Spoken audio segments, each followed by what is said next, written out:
exposição tão didática e que nos atualiza em termos da jurisprudência do Superior Tribunal de Justiça, e também agradecê-lo por esses insights que sempre nos traz a reflexão de temas importantes e que nos faz pensar sobre a necessidade de aproximarmos cada vez mais a magistratura e o Ministério Público nessas questões. Talvez reuniões através das escolas nacionais ou do Conselho Nacional, dos conselhos, para tratarmos de temas específicos de implementação que dizem respeito ao interesse público.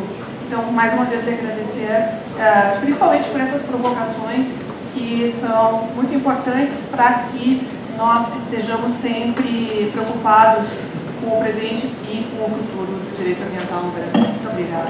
Eu agradeci, só um anúncio que eu esqueci de fazer, era para ter feito na presença da doutora Raquel Dodge, no dia 3, veja se dia 3 de setembro é uma segunda-feira. Se for uma segunda-feira, é dia 3, nós estaremos realizando, quer dizer, as Nações Unidas estarão realizando no Museu do Amanhã, no Rio de Janeiro, com a abertura da Procuradora-Geral, um evento de discussão sobre os chamados defensores ambientais. Isso é um problema gravíssimo no mundo todo, o assassinato e as ameaças aos defensores ambientais. E nisso se incluem não apenas os defensores estricto sensu, como ambientalistas, mas também integrantes de órgãos ambientais, do próprio Ministério Público, e espero que em algum momento não chegue ao Poder Judiciário com assassinato de juízes também, embora juízes estejam sendo assassinados no mundo por aplicarem a legislação de proteção dos direitos humanos. E era muito importante haver representação da ABRAMPA, se possível, de todos os estados, dos procuradores gerais de justiça, já que a Procuradora-Geral da República pessoalmente trouxe esse tema assim. É o lançamento da campanha mundial da ONU, juntamente com o jornal The Guardian, que tem um trabalho magnífico sobre esse tema, e outras organizações, a Organização dos Estados Americanos, nesse assunto em que o Brasil ocupa, os brasileiros não sabem, e eu não sabia, temos o maior número de defensores do meio ambiente assassinados por ano, e infelizmente nós não tomamos conhecimento desses fatos. Então é importantíssima a presença de todos, e sobretudo dos procuradores gerais e dos coordenadores de centros de apoio operacional do meio ambiente, do urbanismo também, porque aqui não se faz a distinção entre urbanismo e meio ambiente. Muitas vezes são lideranças que estão lutando pelo direito à moradia ou direito à terra e são assassinados. Portanto, Chico Mendes não é o único. Há um grande número e crescente de pessoas em todo o mundo que estão sendo assassinadas e ameaçadas, suas famílias também. Então, muito obrigado e muito sucesso no evento.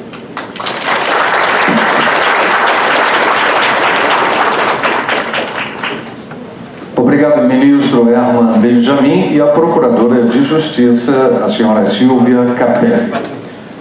Dando sequência a este seminário, teremos agora o painel de número 1, 20 anos da Lei de Crimes Ambientais, com o senhor Eládio Luiz da Silva Lecei, que já está aqui conosco, presidente na Comissão de Desenvolvimento Científico e Pedagógico da Escola Nacional de Formação e Aperfeiçoamento de Magistrados.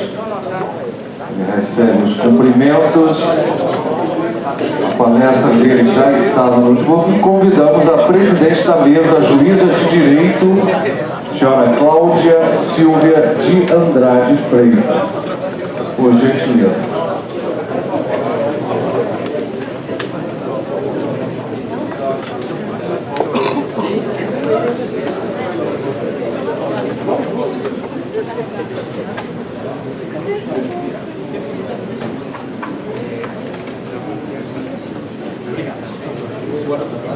Uma correção, então, agora a palestra é com o senhor.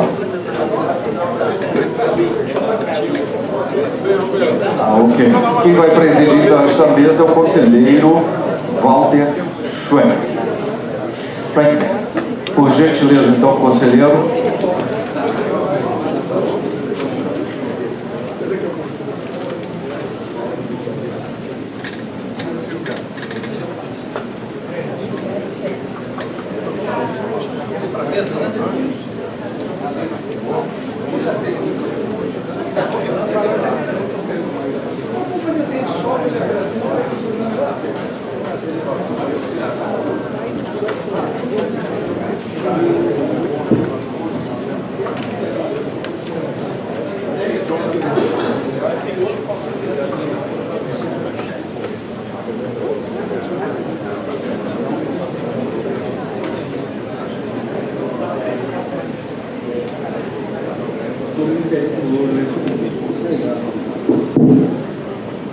Boa tarde a todos. Eu queria inicialmente agradecer ao conselheiro Luciano Freire pelo convite que me foi feito. Com muita honra que eu presido essa mesa ao lado do desembargador Eládio e ao lado enfim, na presença de diversas autoridades no tema de direito ambiental. Tive a oportunidade de ser uma belíssima palestra de um dos maiores especialistas brasileiros no tema, também profundo conhecedor de direito do consumidor, enfim, ministro Renan Benjamin.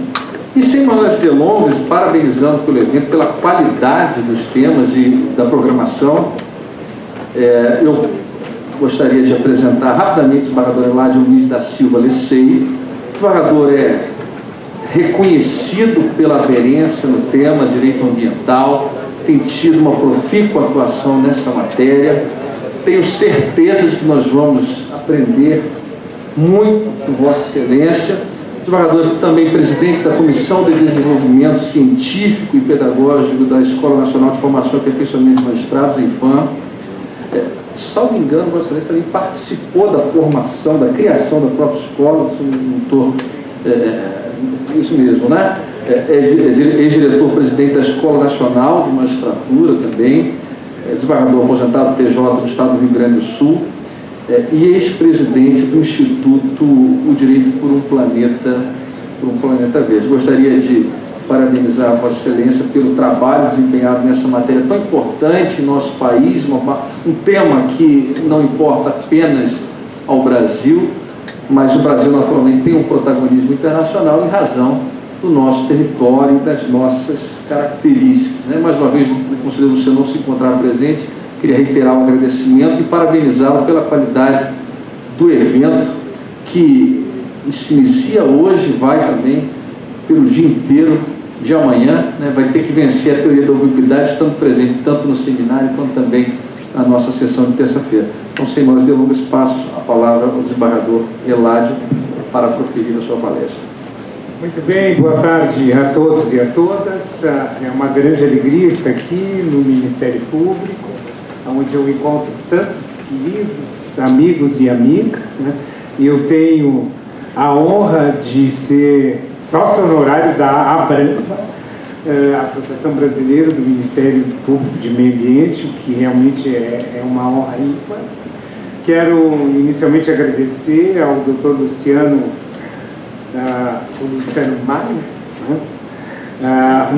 Luciano Nunes Maia Freire, pela gentileza do convite, que muito me envaidece estar aqui nessa casa do Conselho Nacional do Ministério Público, e ao Dr. Walter de Araújo pela companhia na mesa. Mas eu peço licença para me afastar da mesa e falar do público para que eu possa interagir um pouco mais com o PowerPoint com os senhores, por favor.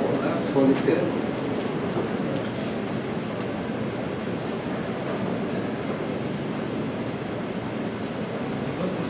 Descer para acompanhar a palestra ao vivo.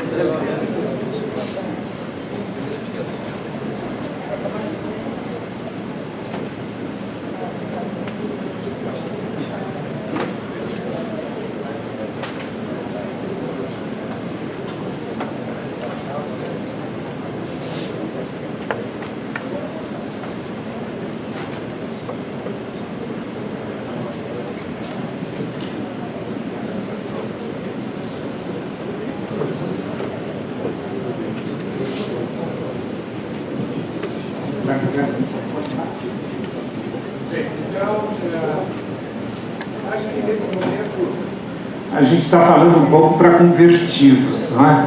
Então, encontro aqui muitos membros do Ministério Público, muitas pessoas preocupadas com a proteção efetiva do meio ambiente, inclusive pelo uso do direito penal na tutela desse bem tão significativo que é o bem ambiental. Me deram como tarefa fazer uma breve análise dos 20 anos da Lei dos Crimes contra o Meio Ambiente. É incrível, mas já se foram 20 anos que editamos essa lei.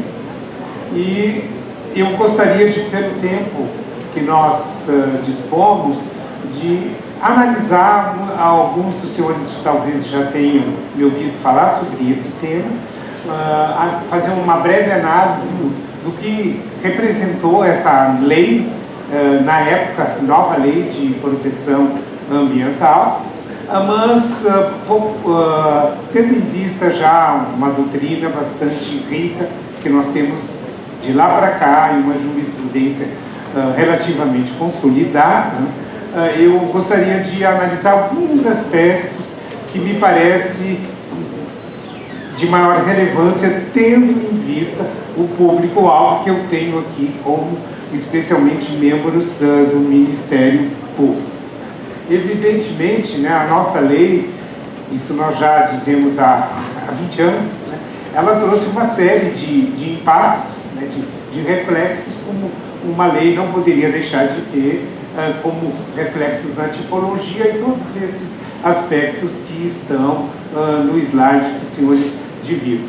Eu aqui destacaria apenas, com relação à tipologia, um tipo que nós vamos verificar em seguida, que foi introduzido a Lei 9.605, já quando ela contava quase 10 anos, em 2006, pela conhecida Lei de Concessão de Florestas, mas na verdade a Lei de Gestão de Florestas Públicas, que me parece que é interessante o Ministério Público relembrar essa lei e alguns aspectos dali decorrentes, ou melhor, esse artigo da Lei 9.605, que foi introduzido pela Lei de Gestão de Florestas Públicas. E também, tendo em vista o próprio título desse evento, que trata de negociação, analisarmos a questão da composição do dano, da reparação, que alguns entendem que seria uma negociação, e como o próprio ministro Herman destacou, né, no momento de se estabelecer uma sanção no direito penal, há um certo aspecto, segundo alguns, né, de negociação, que se poderia estar negociando por coisa disso ou menos uma responsabilidade penal. E principalmente um destaque para reflexos na autoria do delito, em especial a responsabilidade por omissão do dirigente da pessoa jurídica e a própria responsabilidade penal da pessoa jurídica. E o que eu traria, assim, de aspectos mais, talvez, interessantes, porque a responsabilidade penal da pessoa jurídica, não há dúvida, que já está assente na jurisprudência brasileira, embora ainda muitos doutrinadores sejam contrários, é um caminho sem volta, né, a responsabilidade criminal da pessoa jurídica. Então não precisamos aqui ficar nos preocupando com a defesa desse reconhecimento, do reconhecimento dessa responsabilidade, que já é pacífico na jurisprudência, inclusive nos tribunais superiores, nós podemos afirmar.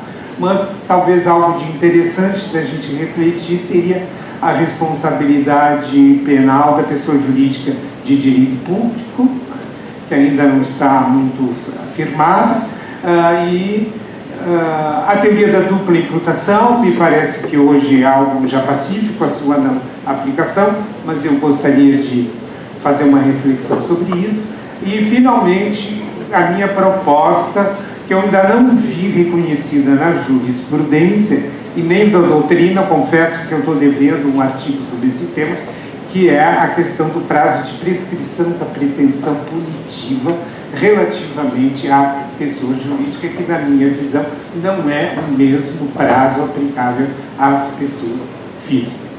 Então, vamos lá, né?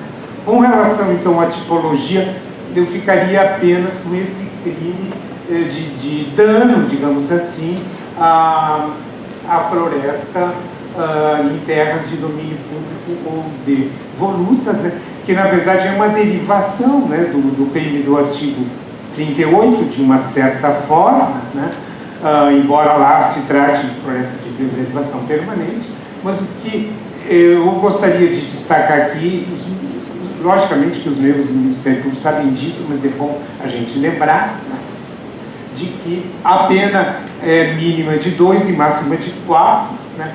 Então é um delito que, ao contrário da maioria dos crimes previstos na lei dos crimes contra o meio ambiente, não admite nem transação, nem suspensão do processo, né?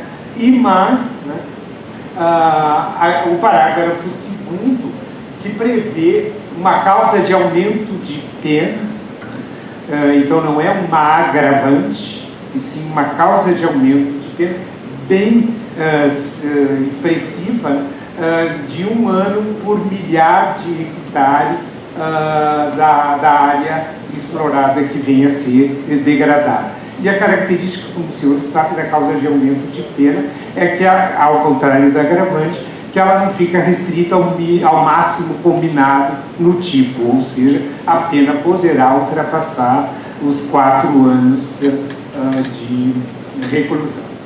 O que acho que merece uma maior reflexão é justamente nós estarmos tratando de direitos difusos, como é o meio ambiente, né, que tem sabidamente uma danosidade macro social, e isso evidentemente não pode deixar de refletir na responsabilidade penal também. Então, a própria lei 9.605, ela acabou tendo um viés um tanto civilista, segundo alguns até acusam a lei de se preocupar demasiadamente com a reparação do dano, quando isso seria tarefa do direito civil, né? Mas justamente ela se preocupou com uma busca mais rápida de reparação do dano e utilizou instrumentos que nós já tínhamos no direito penal brasileiro, desde as leis dos juizados especiais criminais, que são a composição do dano, a transação penal, que tem, como os senhores sabem, apenas lembrando, como requisito obrigatório, né, uma composição do dano. O Ministério Público não pode fazer uma proposta de transação se não houver uma composição, um acordo a respeito da reparação do dano. E a suspensão do processo, que tem peculiaridades muito próprias.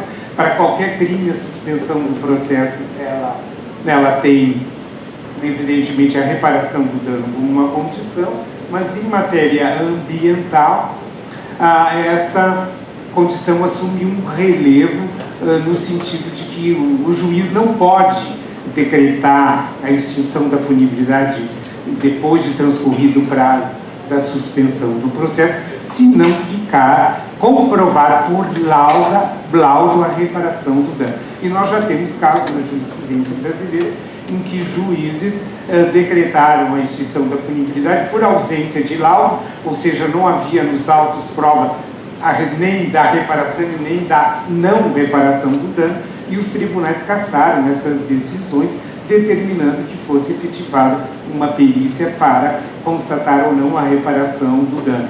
Ou seja, o próprio juiz deve agir de ofício nesse sentido. Então é algo extremamente relevante que a gente lembra como característica da lei 9.605. Também, evidentemente, na autoria singular, nós temos a própria responsabilidade penal da pessoa jurídica, que foi trazida expressamente por essa lei, e a responsabilidade por omissão do seu dirigente. Nós gostaríamos, então, aqui de fazer alguma análise da composição do dano e da reparação do dano, composição que pode ser vista como uma negociação, não deixa de ser uma negociação em matéria penal, como os senhores sabem, e o uso dos institutos da transação e da suspensão do processo para uma efetiva proteção ao ambiente. Então, eu denomino o direito ambiental penal também de direito ambiental penal reparador. Eu fui provocado alguns anos atrás pela Silvia Capelli, minha querida amiga que aqui está, não sei se ela lembra ainda, mas na época ela me trouxe uma queixa de várias pessoas no sentido de que a Lei 9.605 não deveria se ocupar da reparação do dano e da composição do dano, que era a tarefa do direito civil. A Silvia me provocou, eu resolvi estudar um pouco mais e acabei lançando um artigo que eu denominei de direito ambiental penal reparador. Não há dúvida de que o direito ambiental penal ele é também reparador, mas não apenas reparador. O próprio direito penal, como nós sabemos, ele tem a reparação do dano considerada em várias situações, né? Inclusive por causa de diminuição da pena, quando nos crimes sem violência ou grave ameaça à pessoa, a reparação do dano, desde que efetuada antes do recebimento da denúncia, ela pode ser uma causa minorante da pena, né? A reparação do dano sempre foi uma atenuante no Código Penal brasileiro e assim vai, ou seja, o direito penal também se ocupa da reparação do dano. E se nós estamos, afinal, tratando de meio ambiente, de bem ambiental, em que os danos podem ser extremamente significativos, não há dúvida que o direito penal também deve se ocupar disso. A questão que eu traria aqui à discussão é a respeito de uma composição do dano, digamos que uma negociação feita num termo de ajustamento de conduta, em que é avançada a composição do dano, ou mesmo em outra situação em que já tenha ocorrido a própria reparação do dano, se isso afastaria a intervenção no juízo criminal. Eu gostaria de narrar para os senhores, lembrar, me engasguei com a água, eu gostaria de lembrar um caso, daqui a pouquinho passa, um caso paradigmático que aconteceu em 2002, que vocês devem lembrar, né, que foi uma grande poluição ocorrida no Paraná por atividade de uma empresa mineradora, em que tivemos danos extremamente expressivos ao meio ambiente e situação que ainda hoje está sob júdice, não mais na área penal, mas na área civil. Infelizmente, a ação penal ela acabou tendo uma declaração de extinção da punibilidade por provocação do próprio Ministério Público, quando, segundo a minha tese, ainda não havia transcorrido o prazo de prescrição da pretensão punitiva. Depois eu vou explicar no final de tudo por que esse meu entendimento. Mas agora está tramitando no TRF da 4ª Região um recurso de uma decisão de uma juíza ambiental do Paraná, em que houve condenação por reparação desses danos ocorridos. E a empresa alegou que, face aos 16 anos transcorridos e regeneração natural de bens ambientais, não haveria mais necessidade dela ser responsabilizada. Agora já não é mais nem pela questão penal, e sim dela ser responsabilizada e condenada à reparação do dano. É algo que está sob júdice, está sendo examinado pelo relator do caso, e é algo que nós devemos, eu acho que é um caso interessante de nos acompanhar nós acompanhamos pelos reflexos que daí decorreram, né? Porque, inclusive, isso não está nos slides que os senhores vão receber, porque eu tenho recurso, mas eu acabo falando porque eu não planejo também, né? Mas existe uma previsão na suspensão do processo que, quando não comprovada a reparação, deve haver um laudo para verificar a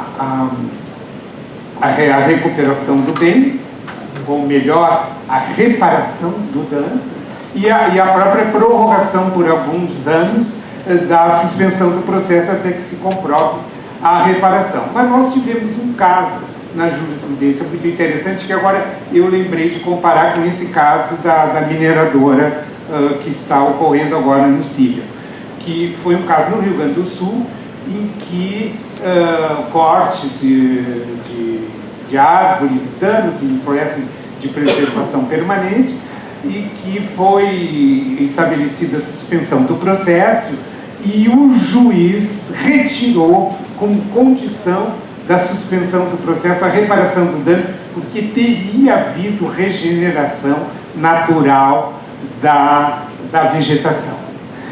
Esse caso eu analiso nesse artigo, se eles tiverem oportunidade de ler para conciliar o sono, quem sabe, né, poderão verificar ali que, na verdade, será que a regeneração natural afastaria a obrigação de reparar o dano, seja como condição da suspensão do processo, seja como obrigação civil?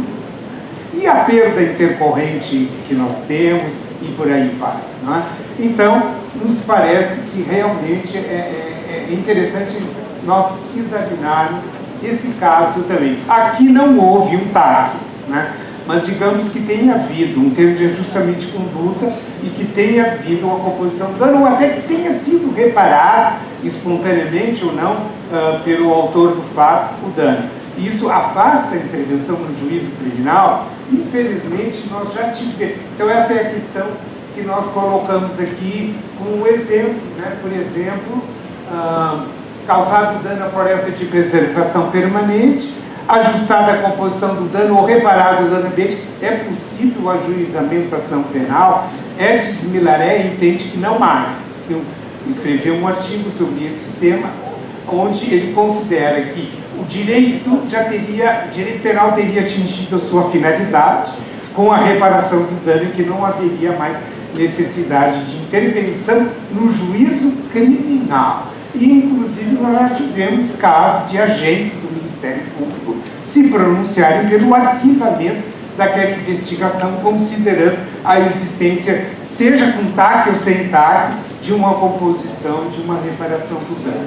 Mas vejam os senhores, a nossa Constituição, como sabem, ela prevê a tríplice esfera de responsabilidade criminal, civil, administrativa e penal, né? Desculpem repetir a criminal. E nós temos forte jurisprudência nesse sentido, de que, seja através de TAC, seja não, havendo uma composição do dano ou até uma reparação do dano, há necessidade, sim, de intervenção no juízo criminal.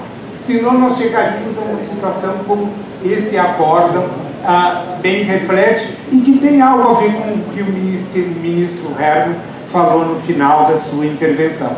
Seria talvez até um alto negócio correr o risco de praticar um crime ambiental e, afinal de contas, compõe um dano, repara um dano civil e não sofre qualquer intervenção no juízo criminal. Afinal, o direito penal, como o ministro Herman bem destacou, ele é preventivo, especial, para a pessoa que praticou o delito não tornar a delinquir, e também ele tem aquela função de prevenção geral, de exemplaridade às demais pessoas, vendo a resposta penal àquela situação.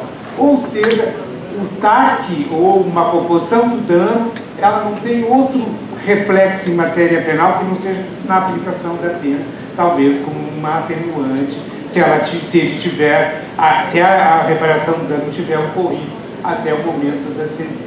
E assim nós temos várias jurisprudências. Eu trago essa jurisprudência de Minas Gerais para contrapor uma outra, porque havia uma outra jurisprudência que eu já não trouxe, no sentido de que o TAC afastaria a intervenção do juízo criminal. Até naquele caso nem era TAC, era um TCA, um termo de ajuste perante a administração pública.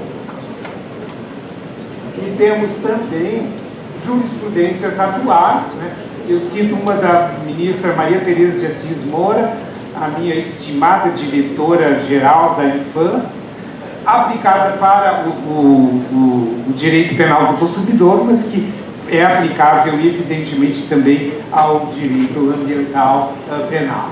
E assim nós temos várias jurisprudências do STJ, inclusive no sentido de a composição do dano ou a reparação, do dano não afastar a intervenção no juízo criminal. Mas eu não posso deixar de trazer uma jurisprudência do STF, um voto do ministro Lewandowski, alguns anos atrás, em que, ocorrendo dano ao Rio São Francisco, se não me engano, em que houve poluição, a empresa e o diretor fizeram um TAC perante o Ministério Público, cumpriram o TAC, ou seja, eles repararam aquele dano, mas tornaram a delinquir. Vejam aquela jurisprudência para trás, né? Ou seja, uma negociação que acaba incentivando a própria prática do crime, dada essa questão de se afastar a responsabilidade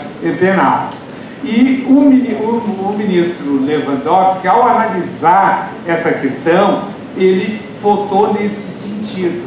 O cumprimento do TAC com a consequente extinção da punibilidade não pode servir de salvo-conduto para que o agente volte a punir. Esse caso, na minha visão, tem dois equívocos. Um equívoco no sentido de a reparação do dano extinguir a punibilidade. Evidentemente não é possível, porque o direito penal tem outra finalidade. E o segundo equívoco foi contra o réu, porque manteve o processo por um fato não denunciado, que era aquele depois do TAC, e esse fato não estava na denúncia. Mesmo que se fosse um crime continuado, a denúncia teria que conter esses fatos para a parte se defender. Eu não sei como essa parte se defendeu nesse processo por fato que não estava denunciado. E temos também jurisprudência no STF, infelizmente foi a única jurisprudência que eu encontrei, porque esse tema não vem muitas vezes ao STF, afastando esse entendimento, ou seja, no sentido de que, havendo reparação do dano, não há como se afastar a intervenção no juízo criminal. Esse acórdão me parece muito interessante, porque do ministro Jorge Mussi, porque ele refuta uma tese que existe na doutrina, no sentido de fazer uma isonomia com os crimes tributários, em que a reparação do dano afasta a extinção da punibilidade. E como ele bem diz, nós não podemos comparar esses bens estritamente econômicos do direito tributário com o bem ambiental pela sua relevância. O que eu gostaria agora, não sei como é que eu estou de tempo, senhor presidente, eu estou tentando marcar, mas eu não consigo fazer conta de cabeça, mas, enfim, eu gostaria de fazer algumas análises sobre a autoria singular e coletiva nesses crimes, né? Nós sabemos isso, não precisamos perder tempo com isso, né? Que todo aquele que concorre para o crime incide nas penas a este crime combinadas na medida de sua culpabilidade, como bem diz o Código Penal, no artigo 29, e que é repetido na parte inicial do artigo 2º da Lei 9.605.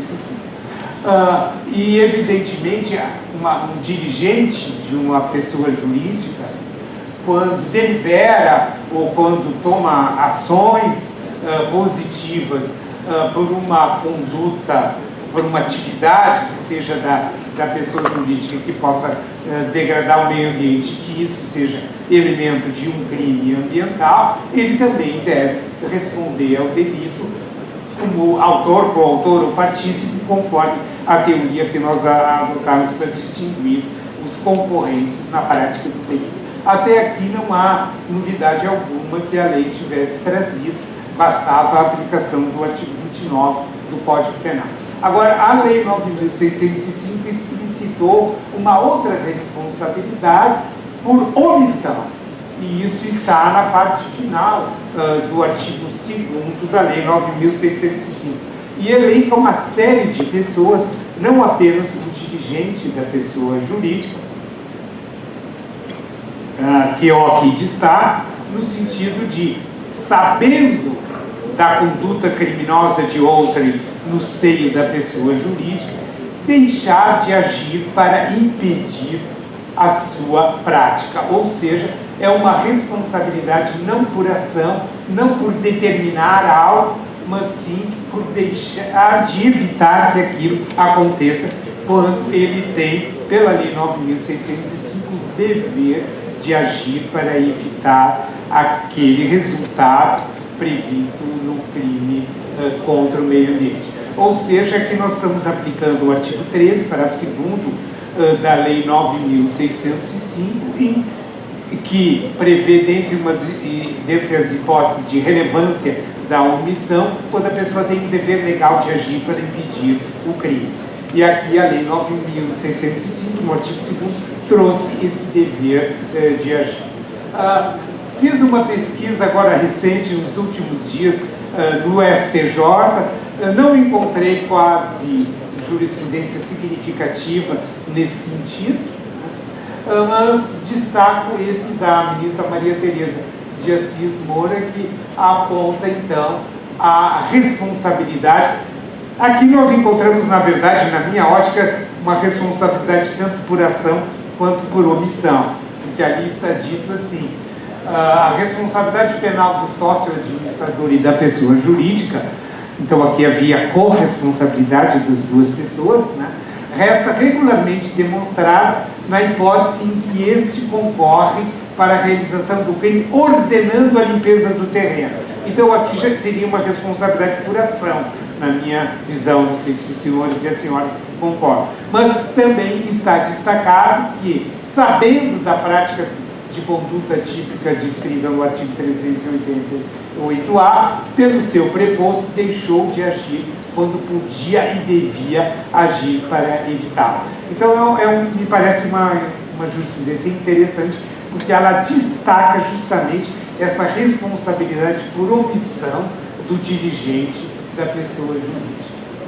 Agora, mais especificamente com relação à responsabilidade penal da pessoa jurídica, como nós destacamos, isso já está assente na doutrina e na jurisprudência brasileiras. A doutrina não tanto, como eu referi, ainda há doutrinadores, e sempre haverá, porque isso é uma questão polêmica no aspecto doutrinário, haverá divergência na admissão ou não da responsabilidade penal da pessoa jurídica. Mas não há dúvida de que a nossa Lei 9.605 recepcionou a Constituição, que também, no artigo 225, parágrafo 3º, prevê a possibilidade de responsabilidade penal da pessoa jurídica nos crimes contra o meio ambiente.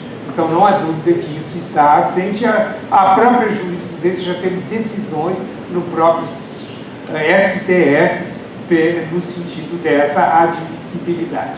Mas o que eu gostaria de destacar aqui, que me parece que ainda é tanto quanto polêmico, ou pelo menos de interesse maior, é a possibilidade de se responsabilizar ou não a pessoa jurídica de um público, se existe um concurso necessário de agentes entre a pessoa física e a pessoa jurídica na sistemática da Lei 9.605, ou seja, se é possível ou não uma denúncia e um processo e uma condenação isolada de pessoa jurídica sem que venha ao processo a pessoa física, quais são os prazos das penas previstas para a pessoa jurídica, porque a lei é silente na maioria dos casos, só há uma pena em que a parte, digamos, geral da Lei 9.605, na verdade a lei não tem uma parte geral, uma especial, mas nós podemos destacar uma parte geral antes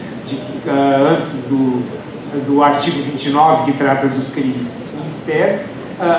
Não há uma previsão de qual é o prazo das recidivas de direito, por exemplo, para a pessoa jurídica, e o prazo de prescrição da pretensão política.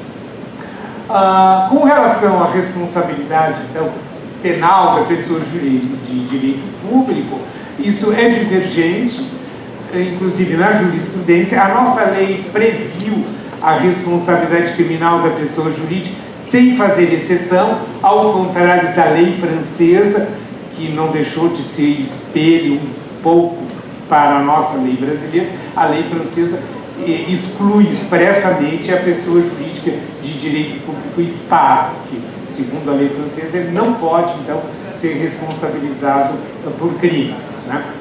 A nossa lei ficou silente, então isso evidentemente traz margem a uma série de debate a respeito. Há uma jurisprudência no Tribunal de Justiça do Rio Grande do Sul expressamente, mas se manifestando da relatoria do desembargador Rogério Gesta Leal, que continua, né, Silvia, nessa Câmara, na quarta Câmara, que trata dos crimes ambientais, no sentido de que essa pessoa não pode cometer ilícito penal no seu interesse ou benefício, porque a Lei 9.605 colocou como requisito da responsabilidade penal da pessoa jurídica que o crime seja praticado no interesse ou benefício dessa entidade.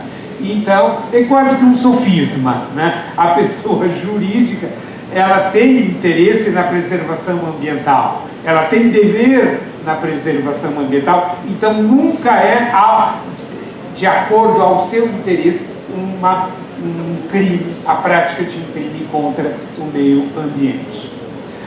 Eu trago à baila aqui uma interessante jurisprudência relativamente recente, é de 2014, do Tribunal Regional Federal da Quarta Região, da relatoria de Salise Monteiro Sanchoté, na época era ainda juíza federal, convocada a substituir no tribunal, hoje já desembargadora federal naquele tribunal. E é muito interessante essa jurisprudência, é um crime imputado ao município de Florianópolis,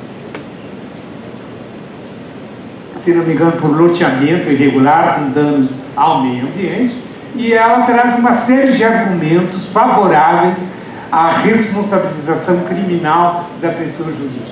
Em primeiro lugar, acho que vale a pena a gente relembrar, né, pelo próprio princípio da legalidade. Vejam, a Lei 9.605 previu a responsabilidade penal da pessoa jurídica e não excluiu a pessoa jurídica da lei de direito público, dessa responsabilidade. E vejo assim, ela tinha oportunidade de fazer distinção e não fez, né? Também das regras de hermenêutica jurídica, tendo em vista a orientação de que não compete ao intérprete distinguir o texto legal quando podendo o legislador não o fez.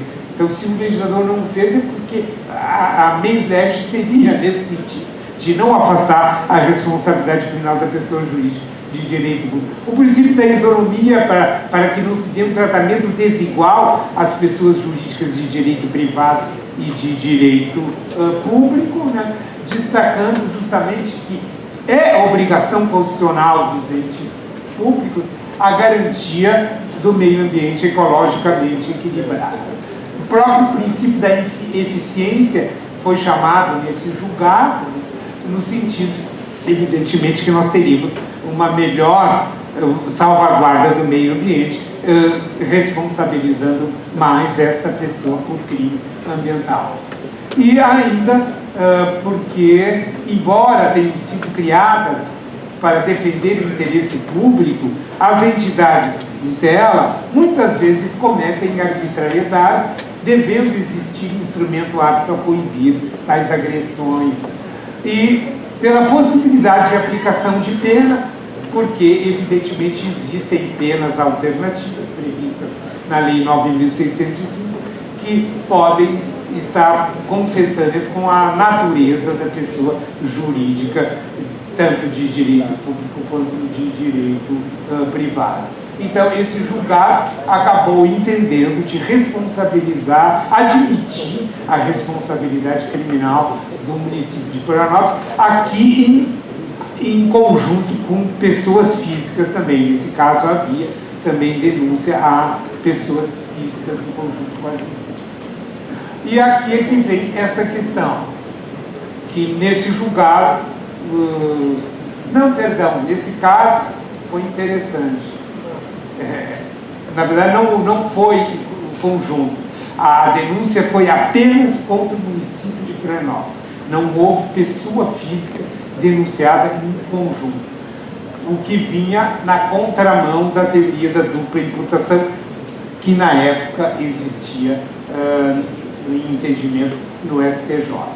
Então é esse o tema que nós vamos analisar, que eu acho que podemos passar rapidamente, porque os senhores sabem que hoje, de acordo com jurisprudência do STF, não se aplica mais a chamada teoria da dupla imputação, ou seja, é possível, sim, denúncia, processo, condenação isoladamente de pessoa jurídica, mesmo que não venha ao feito uma pessoa física.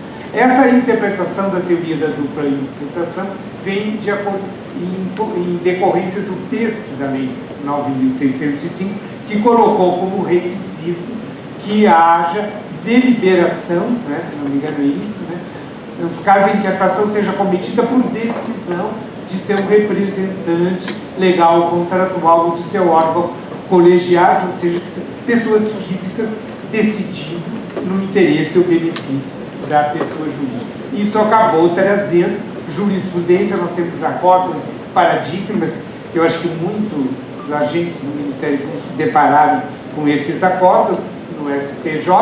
Nesse caso está o caso da Petrobras, que eu referi aos senhores, que houve aquela grande degradação, foram denunciadas a empresa e o presidente da empresa da época e o superintendente regional também. Então havia duas pessoas físicas denunciadas juntamente com a pessoa jurídica. O que aconteceu no caso?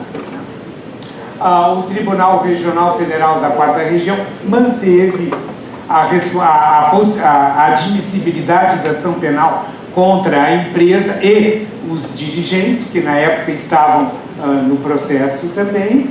Houve recurso ao STJ e, enquanto tramitava o recurso, o RESP no STJ, o presidente da Petrobras ingressou, talvez os senhores lembrem, né, ingressou como um habeas corpus no Supremo Tribunal Federal, pedindo sua exclusão do processo. O Supremo afastou o presidente da empresa do processo, mas apenas o presidente da empresa. Sobre o fundamento, data vem que na ocasião me parece que, pelo menos em termos de ajuizamento, não estava ferido, porque a denúncia imputava fatos específicos ao presidente da empresa, e não pelo simples fato de ser presidente, mas a Petrobras, o Supremo, entendeu que o presidente de uma grande empresa não pode ser responsabilizado pelos atos que dia a dia acontecem muitas vezes longe do seu gabinete. Mas nesse caso havia imputação do fato de ter decorrido da política empregada, que era também pelo incentivo de aposentadoria precoce, de ser funcionários altamente qualificados, a terceirização dos serviços a pessoas que o próprio presidente, segundo a denúncia, teria declarado na televisão que aquele fato era mais do que previsível nas circunstâncias. Então, havia, pelo menos em termos de imputação, um certo vínculo entre o presidente, a sua atividade na empresa e a decorrência do dano ao meio ambiente. Mas, enfim, ele foi afastado do processo, mas havia uma outra pessoa física no processo. O STJ, ao examinar o recurso especial, tendo conhecimento do habeas corpus concedido ao presidente, de ofício, estendeu o habeas corpus para a outra pessoa física. Quando que nós sabemos, nós juízes sabemos muito bem, que só se estende o habeas corpus data vênia a um outro corréu quando os fundamentos forem os mesmos, né, para se evitar uma injustiça. E ali havia outros fundamentos de imputação ao superintendente. Era por ele ter aplicado aquela política e estar supervisionando aquelas atividades, né? Mas, enfim, ele foi afastado do processo e ficou só a pessoa jurídica no processo, e o STJ, na época, pela teoria da dupla imputação, na época, extinguiu o processo, porque não podia permanecer a pessoa jurídica isoladamente. Então, aqui nós temos vários julgados no STJ nesse sentido, que os senhores muito bem conheceram. Aqui vem a questão da minha posição, não sei como é que eu estou o tempo, a minha posição às vezes não é muito bem compreendida, ou eu não consigo explicar muito bem, né? Eu entendo que há um concurso necessário de agentes, sim, entre pessoa física e jurídica, pelo texto do artigo 3º, porque o artigo 3º vincula a responsabilização à decisão de pessoa física. Essa é a questão. Então, aquelas pessoas físicas são coautoras também da pessoa jurídica. Então, há um concurso necessário de agentes e sempre deverão vir ao processo os dois. Mas pode haver situações excepcionais em que a pessoa jurídica venha isoladamente no processo. Por exemplo, morre a pessoa física. Eu já vi processo, fato em que estavam denunciados pessoa física e pessoa jurídica. No curso do processo, a pessoa física morreu e a desembargadora, ou desembargador, não vem o caso, relator do processo, extinguiu o processo porque morreu a pessoa física e a pessoa jurídica não podia ficar sozinha no processo, aplicando a teoria da dupla imputação. Outra situação em que a prescrição da pessoa física e da pessoa jurídica não há, inclusive na minha tese, o prazo de prescrição da pessoa jurídica é diferente. A pessoa física faz transação. Isso pode ser até um mau negócio. Então vamos praticar o crime em conjunto. A pessoa física faz transação, não pode ser denunciada, a pessoa jurídica não poderá ser. Evidentemente que isso é quase visível, né? Um entendimento, desculpe, nesse sentido. Né? E esse caso, e outras situações, né, que poderão ocorrer. Mas, de regra, então, o nosso entendimento é de que virão pessoa física ou pessoa jurídica. Mas pode haver situações em que não se consegue apurar quem foi a pessoa física que deliberou. O saudoso Tupinambá Pinto de Azevedo, num artigo que publicou, ele citou o exemplo, que isso pode ser até algo orquestrado. Numa reunião de um colegiado, se decide por maioria, voto secreto, não se sabe quem foi a favor e quem foi contra, então não se poderia denunciar a pessoa jurídica, sim, se denuncia a pessoa jurídica e se coloca no processo, até cópia, se fosse o caso, da ata em que teria havido essa deliberação no interesse e benefício da pessoa jurídica. A jurisprudência iniciou uma alteração num julgado relatado pelo ministro Toffoli, que se tratava ainda de um agravo regimental num recurso extraordinário, em que se alegava essa possibilidade ou não de processo isolado contra a pessoa jurídica. E en passant, porque na verdade ali era para se decidir se havia ou não conflito à Constituição, o ministro Toffoli avançou no seu voto e destacou isso. No que concerne a norma do artigo, do parágrafo 3º do artigo 225 da Carta da República, não vislumbra na espécie qualquer violação ao dispositivo e comento, pois a responsabilização da pessoa jurídica independe da responsabilização da pessoa natural. Quer dizer, já foi, então, um aceno nesse sentido de que pode haver responsabilização de uma pessoa sem a outra, ou no caso da pessoa jurídica sem a pessoa física. E como nós sabemos, jurisprudência de tribunais superiores, especialmente do STF, influencia bastante a jurisprudência de primeiro grau, e aqui nós já tivemos, ou de segundo grau, no Tribunal Regional Federal da Primeira Região, essa admissibilidade.